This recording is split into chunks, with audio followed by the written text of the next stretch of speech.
Карызыңызды төлөбөй турган адамды кантип таануу керек? Карызкорлордун 4 психотипи. Карызга акча алуу оңой, бирок карызды акчаны кайтаруу кыйын. Мындай жагдайларды болтурбоо үчүн потенциалдуу карызкорду аныктай билүү өтө маанилүү.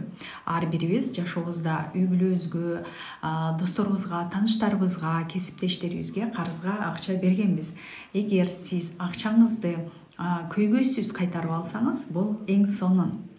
Көбүнчө карыздар жылдар бою төлөнбөй же такыр төлөнбөй калган учурлар болот. Ошол эле маалда алар сени тоготпой, телефондон уятсыздык менен орой мамиле кылышат. Бетиңе күлүп, ар дайым сени куру сөз менен тамактандырышат. Биринчи жеңил ойлуу адам, балачак позициядагы адамдар оюн-зоо керексиз буюмдарга ойлонбой чоң акча чачкан адамдардан эhtiyatданыңыз. Аларга ар дайым карызыңызды эстетип туруу керек. Экинчиси стероидный тип. Булар да биринчи типке окшош, бир нерсени кааласа көгөрүп жүрүп алат. Жакшы кымбат нерселерди кийет, бирок акчаны кайтарбоого толтура шылтоосу бар. Теманы башкага бура беришет.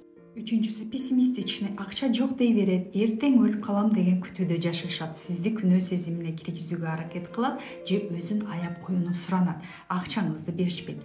Төртүнчүсү ач көздөр, байуу үчүн акча алышкан, алар киреши көбөймөйүнчө акчаны кайтарбоого аракет кылышат. Качан плюска чыкса, ошондо берет. Акча берерден алдын документалдуу түрдө канча акча берип атканыңызды нотариустун жардамы менен кол койдуруу керек. Кийин бул кагаз менен акчаңызды кайтаруу оңой болот.